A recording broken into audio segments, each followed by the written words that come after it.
Okay, so let's talk quickly about LibreOffice. It's almost 10 years. It looks like yesterday, but it's almost 10 years since we launched the project. And but although it's 10 years almost, we still receive a lot of questions on why we launched LibreOffice. So we have explained that in multiple places, but then we realized that that never happened at FOSDem. So I try to make it clear some points. This is more or less the history explained. So everyone, we have an heritage in OpenOffice that was created in 2000 and was basically ended its life in 2011, and OpenOffice was forked twice, was forked by LibreOffice and was forked by Apache OpenOffice. This has to be clear. Apache OpenOffice was a fork. They changed the license completely, so this is a fork. It's not a continuation. The history of OpenOffice is rather well known. It was started in the year 2000 when Sun acquired Star Division, a German product. OpenOffice was developed in Hamburg with a number of developers that were employees of this company, Star Division. Star Division was acquired by Sun, and Sun decided to donate the source code to the open source community.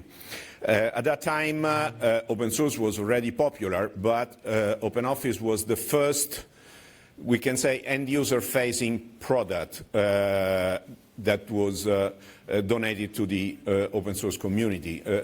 OpenOffice is on the desktop.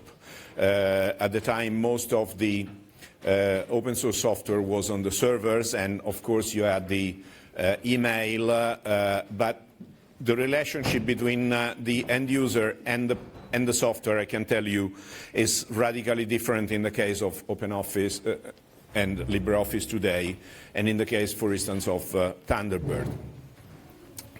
And in October 2008, OpenOffice 3 was released, and we can consider OpenOffice 3 as the father of the modern OpenOffice and LibreOffice.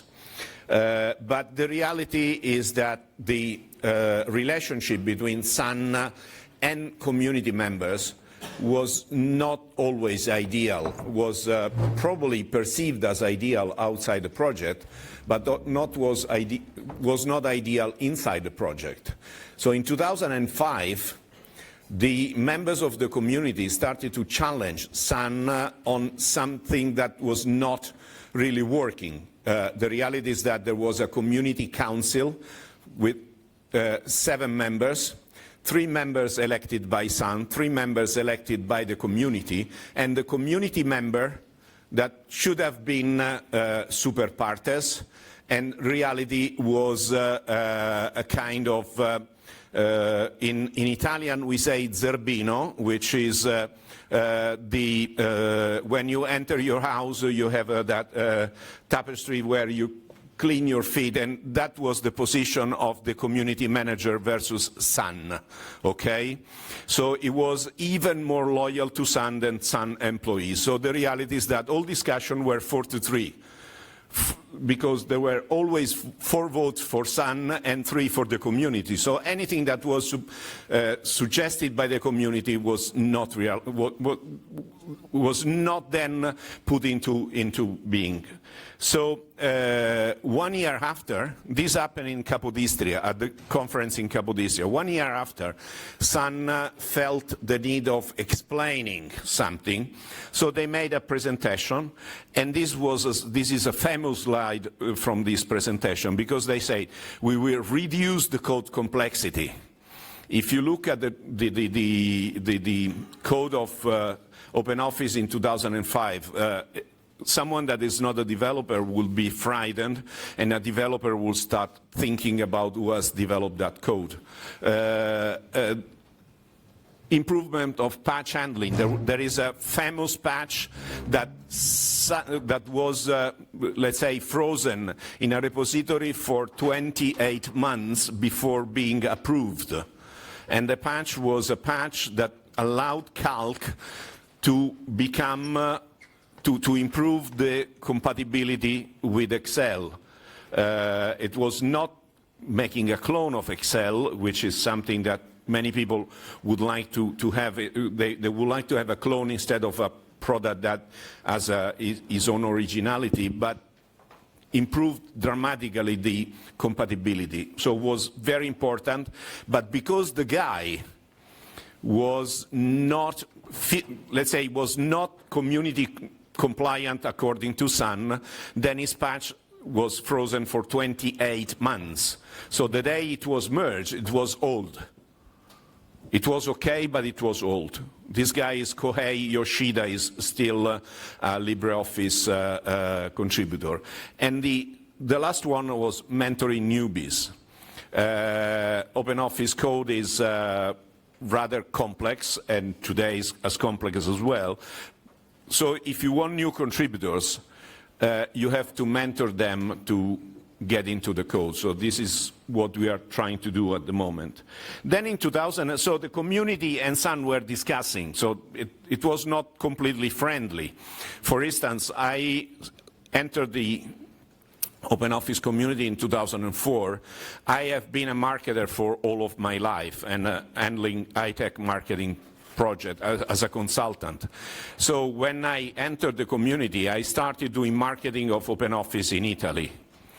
And then one day I got a nice email from Sun marketing director in Italy that said, can you please stop sending out your press releases, because the press picks up your press releases and doesn't pick up Sun press releases. And I said, two answers. First, you can fire me whenever you want. Second, fire the PR agency of Sun. Because if the PR agency is not able to write a good press release, then if the fault is not mine, it's the PR agency. Of course, he said, but you are a volunteer. I said, you got the problem. You cannot fire me. So in 2009, this happened. Oracle acquired Sun. But the community that had started to think about a fork, what did? At that time, we just speeded up the discussions. This happened just before the conference in Orvieto. Orvieto is a city in Italy. I was one of the organizers of the conference in Orvieto. And I said, let's look at what happens. If Oracle sends a manager that has a budget, okay, that can mean that they are interested in the project. If they send someone that has not a budget, I've been an executive in American corporations, so I know what it means. If you have a budget, you count something. If you don't have a budget, you are at zero in the reality. Sorry to say for those people that do not have a budget, but it's useless that we tell us things that are not true. So they sent a very nice guy without a budget. And I said, okay, so it's better that we really fork the project. So we basically reverted the paradigm. So Sun was a nice umbrella for the community, but we decided to revert the umbrella. And this is a friend of mine. He's American, so in America there is the mixing bowl paradigm. We use more, at least in Southern Europe, the boat where we say everyone has to row in the same direction. But the concept is the same. So we empower the community. So on September 28, 2010, we forked. And we announced the project, and we announced the document foundation. This is the very first page of the website. Of course, this is obsolete, and the website is different today. But the reality is that we structured the community according to what was our experience. So first decision, we will never have a community manager.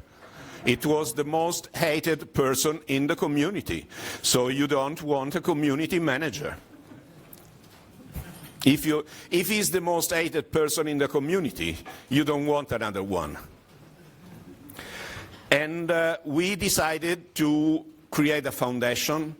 For historical reason, the foundation was based in Germany, and any foundation law is different, and any one has good size and bad size. So having a foundation in Germany is not better than having it in the States, and vice versa.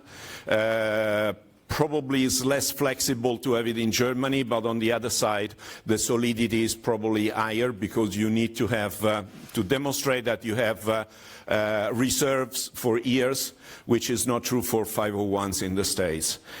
So we create a foundation where we have members.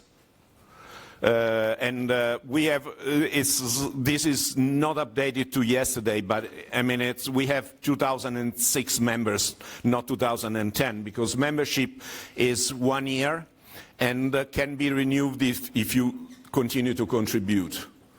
So when to members, to people that apply for membership, we ask if they contributed in the past 6 months, and we ask if they plan to contribute in the next 6 months. Of course, we know that they are volunteers, so we don't want a signature on a contract, but at least mindset that says, for the next 6 months I will do something in the community. And then we have a membership committee that is the committee that evaluates memberships, and then we have a board of directors. And these are two formal bodies, so both bodies control each other, in a sense that to be a director, you have to be a member. So it's true that you are independent in taking your decision, but of course the membership committee can check if you are respecting the statutes, you are respecting the basic principles of the community. Then we have an advisory board. Advisory board companies are both not-for-profit, and of course if they are not-for-profit, we have Free Software Foundation Europe, KDE, GNOME, and if they are not-for-profit they don't pay anything, of course. Then we have companies that are members of the ecosystem, and they pay according to their turnover. But what they pay is not a substantial amount of money, because we wanted to have an independent project. So we didn't want to have any company being able to tell, I put $1 million on the table, so I have a say in how you do or you manage the community. So basically the community and the money that we have, I'm partially paid by TDF. We have 3 full-time employees and several consultants. We are controlled by the two organisms that are in the foundation, and most of our revenues are based on donations. So far they've been rather organic. We will start to do some more serious fundraising, just because the project has grown and we need more money to grow further the project. And the other companies are either contributing to the project or they have an interest. So we have Red Hat, for instance, but we have Collabora and CIB that are companies that contribute to the development. So what we decided to have as principles, these are the 5. So copyleft license, no contributor agreement, based on meritocracy, community governance, and vendor independence. In both membership committee and board of directors, we have a barrier on 30% of the votes. So no company can control more than 30% of the votes of both bodies. This means that if there are representatives of a company, either they are so good to convince the others that what they propose is for the good of the project, or what they would like to see implemented will not be implemented. And of course, it has to be clear that although it looks like we are only focused on LibreOffice, we do a lot more in terms, for instance, our local communities do a lot of education about open source. I'm a member, of course, of the Italian, in addition to be a founder and a member of the global community, I'm a member of the Italian community, and I'm speaking almost every week in schools about free software, digital citizenship. I almost never speak only about LibreOffice, because we think that we have one of our roles as open source advocates as to increase the open source awareness in general, open source and open standards. So this is what we were aiming, and I think that we achieved more or less what we were aiming. Of course, you know LibreOffice. I hope that you use LibreOffice, although we are rather democratic. We only not. We will. I won't. If you don't use LibreOffice, I won't greet you anymore in my life. But that's the simple thing that I will do.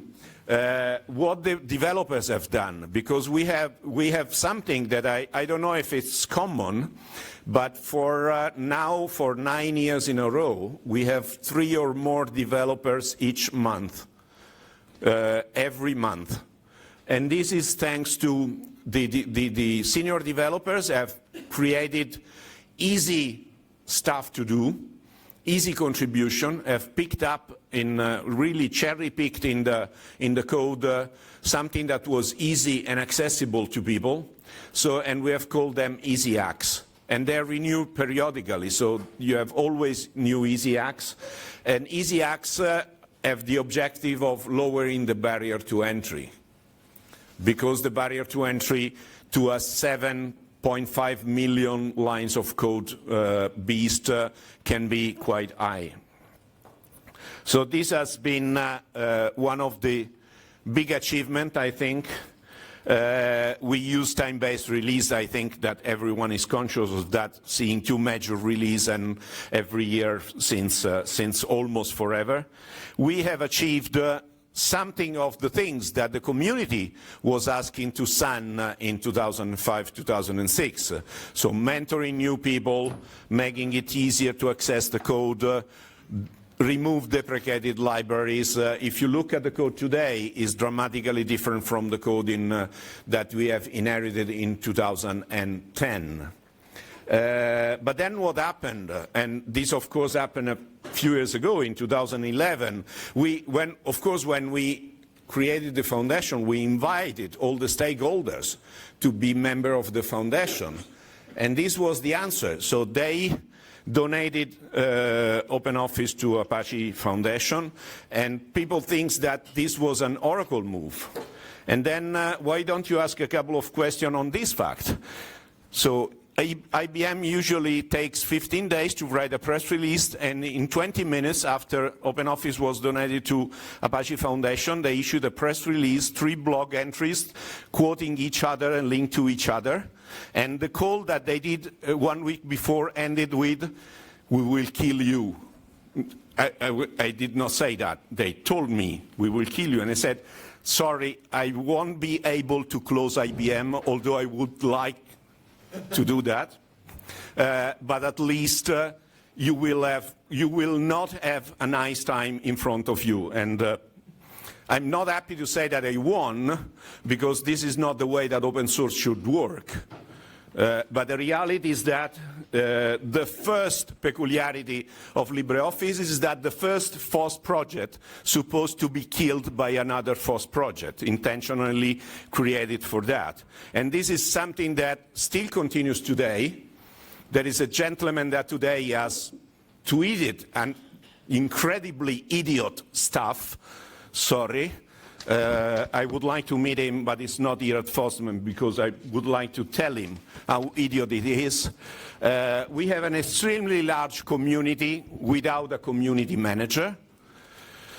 The software is localized in over 120 110 languages. We have around 200 million of users worldwide, 100 million unique, and the other 100 are probably using more than one Office suite. The project is self-sustaining, and it's really vendor independent. We have a huge amount of fun. And as I said, we have attracted 3 or more developers I was counting months before, but now we're counting years. So it's, I think, more around 100 months in a row, which I think is rather outstanding as a result. And that was my last slide. If you have questions, I would be happy to answer. If you don't have, I'm happy to have finished.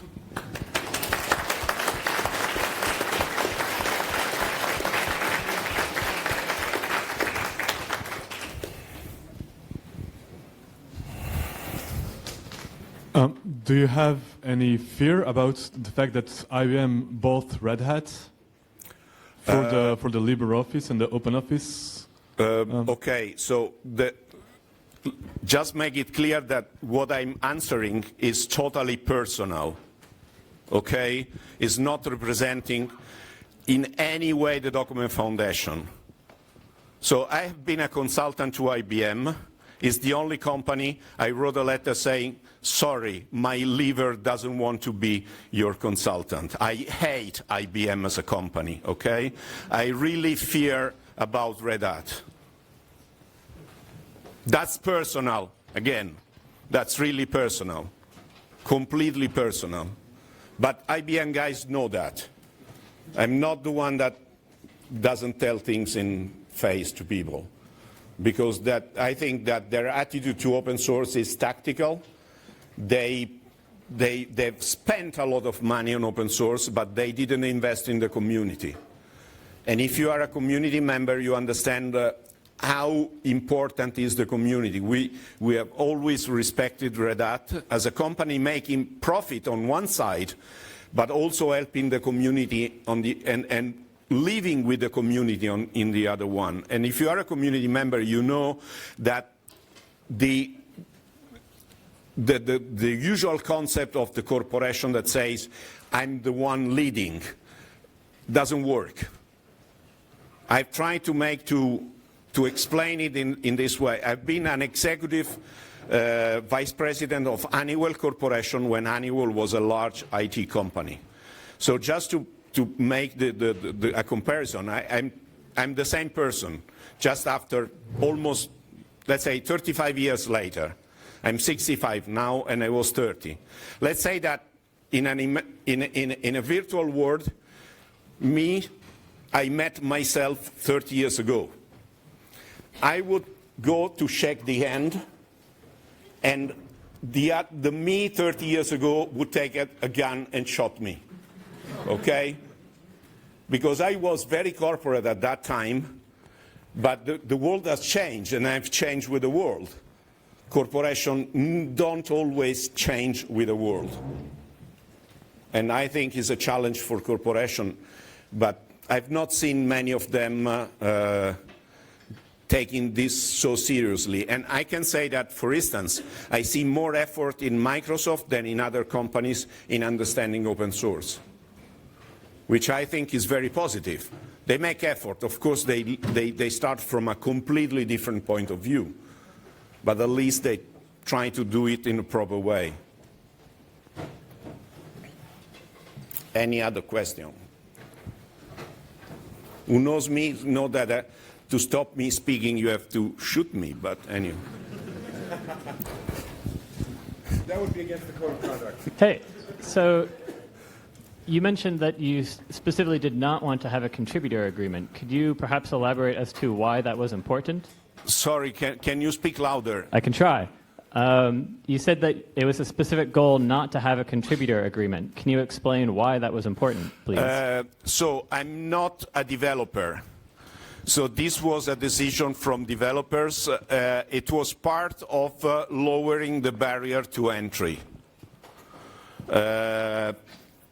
They looked at other projects, and they saw that when the contributor agreement was not in place, the barrier to entry for new people was lower. Of course, we filter. If you don't have a contributor agreement, you need a filter somewhere. Not a filter for people, but a filter for quality, of course. Because you don't have any formal agreement between yourself and the person. So what the senior developers are doing, they are really overseeing new patches from new contributors in a way that they not only are quality assured, but the contributor feels as part of the community. So let's say that we try to create a virtual contributor agreement based on gentleman agreements between people and not a formal one. There is some kind of agreement, but it's not written on paper.